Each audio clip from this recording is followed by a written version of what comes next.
चीनका यति धेरै डाक्टरले भरतपुर अस्पतालमा निशुल्क सेवा दिँदै यति धेरै नेपाली पत्रकार एवं गरिब जनताको गरियो उपचार। चीनको रासायनिक कारखानामा भयो भीषण विस्फोट, करिब 9 जनाको मृत्यु, अन्य कयौं जना गम्भीर घाइते।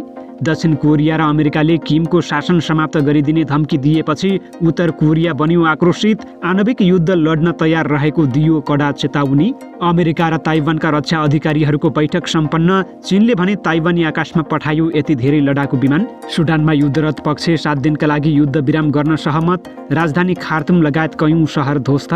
र रुसी राष्ट्रपतिको निवासमा युक्रेनले गर्यो ड्रोन हमला, पुटिनको हत्या गर्न खोजेको रुसको आरोप, विश्वयुद्धको दियो कडा चेतावनी। नमस्कार, ग्रेटर नेपाल टिभीले तयार पारेको अन्तर्राष्ट्रिय न्युजहरूको सङ्गालो ग्रेटर न्युजबाट यहाँलाई हार्दिक स्वागत छ। अब ग्रेटर न्युज विस्तारमा। नेपालमा चिनिया चिकित्सक सहायता टोलीद्वारा निशुल्क चिकित्सा सेवा तथा परामर्श सुरु भएको छ। नेपालको भरतपुरमा चीनको अनुदान सहयोगमा निर्माण भएको बीपी कोइराला मेमोरियल क्यान्सर अस्पतालमा चीनले सन् 1999 देखि चिकित्सक टोली पठाउँदै आएको छ। हालसम्म 200 भन्दा बढी सदस्य सहितको 14 वटा चिकित्सक टोली नेपाल पठाइसकेको छ।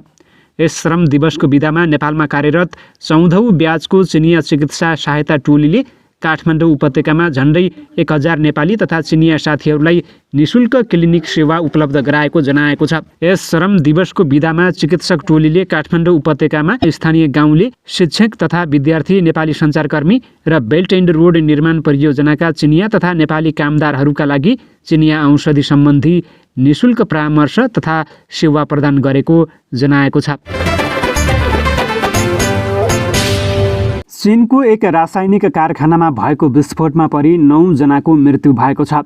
घटनामा परि 1 जना घाइते भएका र अर्का 1 अझै सम्पर्कमा आउन नसकेको लियाओचेङको स्थानीय प्रशासनले जनाएको छ। चीनको पूर्वी सान्दोङ प्रान्तको लियाओचेङ शहरमा हाइड्रोजन पेरोक्साइड उत्पादन गर्ने कारखानाको एक क्षेत्रमा सोमबार बिहान विस्फोट भएको राज्य सञ्चालित समाचार संस्था सिन्हाले जनाएको छ। प्रारम्भिक रिपोर्टमा घटनामा 5 जनाको मृत्यु भएको बताइए पनि पछि थप 4 जनाको शव फेला परेको सिन्हाले जनाएको छ। उद्धार कार्य जारी र विस्फोटको कारणबारे अनुसन्धान भइरहेको छ।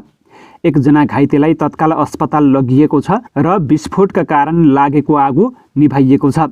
हराइरहेका 1 व्यक्तिको खोजी जारी रहेको छ। यो प्लान्ट चीनको सरकारी स्वामित्वको समूह सिनोकेमको एक भाग लुक्सी केमिकल ग्रुपले सञ्चालन गर्दै आएको छ।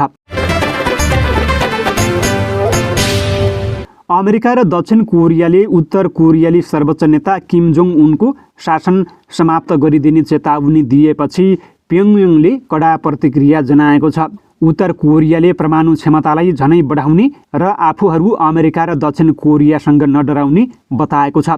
उत्तरको शक्तिशाली सञ्चार संस्था केसिएनएका अनुसार किमकी शक्तिशाली बहिनी किम यो जोङले आफ्ना दाइको शासन समाप्त गरिदिने चेतावनी आएपछि अमेरिकी राष्ट्रपति जो बाइडेनलाई कमजोर वृद्ध र दक्षिण कोरियाका राष्ट्रपति युन सुक योललाई मूर्ख व्यक्तिको संज्ञा दिएकी छन्। उनले भनेकी छिन्, कमजोर वृद्ध र मूर्ख व्यक्तिबाट बेकारको चेतावनी आएको छ। गत हप्ताको बुधबार अमेरिकी राष्ट्रपतिको कार्यालयमा बाइडेन र योलले संयुक्त पत्रकार सम्मेलन आयोजना गर्दै उत्तर कोरियाबाट परमाणु हमला भएको खण्डमा किम जोङ उनको शासन समाप्त गरिदिने बताएका थिए। अमेरिका र ताइवानका रक्षा उद्योग प्रतिनिधिहरूबीच बुधबारको भेटवार्ता निकै उपलब्धिमूलक भएको दुवै पक्षले जनाएका छन्। ताइवान अमेरिका रक्षा उद्योग फोरम आयोजना भएको छ, जहाँ आफ्नो देशमा हतियार विकास गर्ने विज्ञहरूले शक्तिशाली हतियार विकासबारे ताइवानको राजधानी ताइपेमा बृहत छलफल गरेका छन्। अमेरिकी प्रतिनिधिको नेतृत्व पूर्व अमेरिकी नौसेनाका कमान्डर स्टिभन रडरले गरेका थिए भने ताइवानतर्फ धेरै रक्षा विज्ञहरू सहभागी रहेका थिए। सो क्रममा रडरले भने, हामी ताइवानलाई आफ्नो रक्षा आफैले गर्नका लागि सक्षम बनाउन प्रतिबद्ध रहेका छौँ, किनभने हामी यस क्षेत्रका हाम्रा अन्य सामान्य विचारधाराका साझेदारको शान्ति र सुरक्षा चाहन्छौँ। सन् 2020मा साई इङ वेन दोस्रो पटक ताइवानको राष्ट्रपति बनेपछि चीनले यस स्वशासित टापुलाई कब्जा गर्ने बताउँदै आएको छ।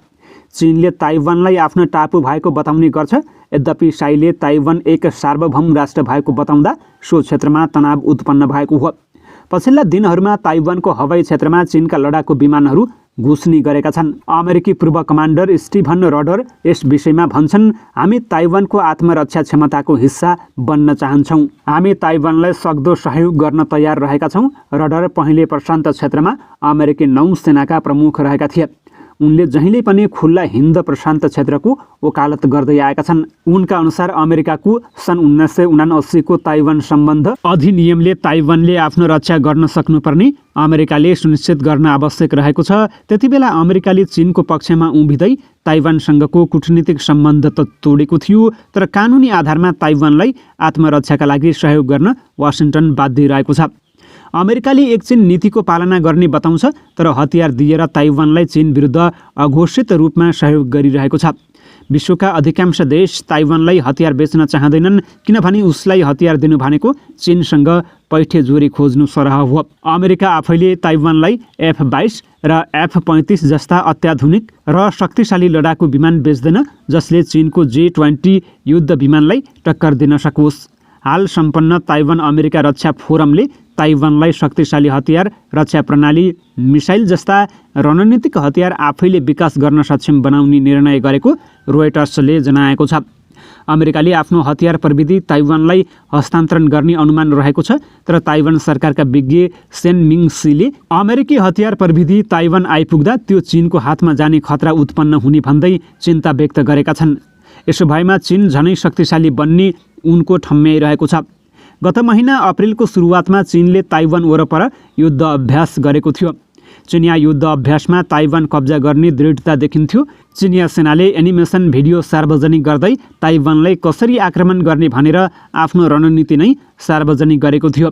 सो भिडियो अनुसार ताइवानलाई जल, थल र हवाई क्षेत्रबाट आक्रमण गर्दै कब्जा गर्ने चिनिया योजना रहेको छ। मङ्गलबार र बुधबार बिहानसम्म मात्र चीनका 27 लडाकु विमानहरू ताइवानको हवाई क्षेत्रमा घुसेका छन्। चिनिया चेतावनी बावजुद ताइवानकी राष्ट्रपति साई इङ वेनले हालै अमेरिकी सभामुख केभिन म्याकार्थीलाई भेटेकी थिइन्। सो भेटका क्रममा साईले ताइवान र अमेरिका बीच बलियो र अद्वितीय साझेदारी भएको बताएकी थिइन्। म्याकार्थीले भने अमेरिकाले ताइवानलाई हतियार बेच्न जारी राख्ने प्रतिक्रिया दिएका थिए। रोयटर्सको सहयोगमा हामीले यो रिपोर्ट तयार गरेका हौँ। सुडानमा युद्धरत पक्ष बिहीबारदेखि लागू हुने गरी 7 दिने युद्ध विराम गर्न सहमत भएका छन्।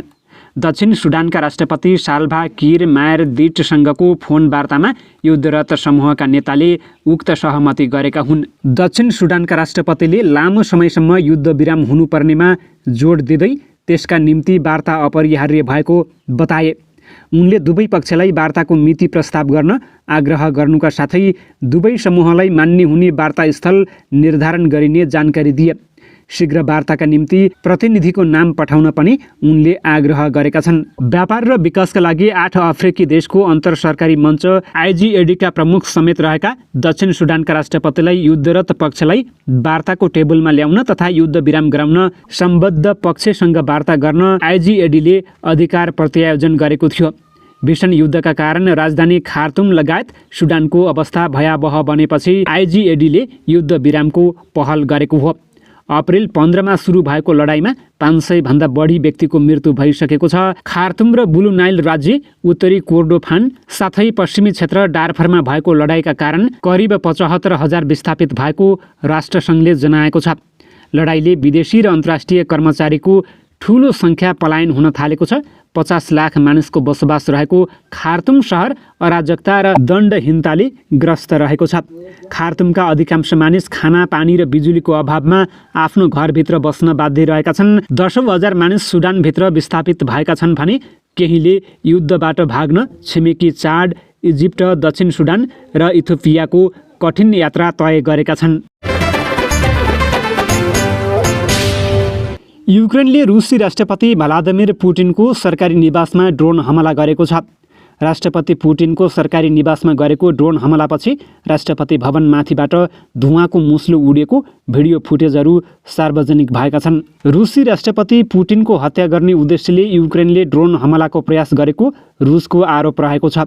रुसी सरकारी समाचार एजेन्सी RIAले यो आक्रमणलाई योजनाबद्ध आतंकवादी कार्य भएको बताएको छ। कथित आक्रमणमा 2वटा ड्रोन प्रयोग गरिएको भए पनि रुसी प्रतिरक्षा प्रणालीले उक्त ड्रोन ध्वस्त बनाएको जनाएको छ।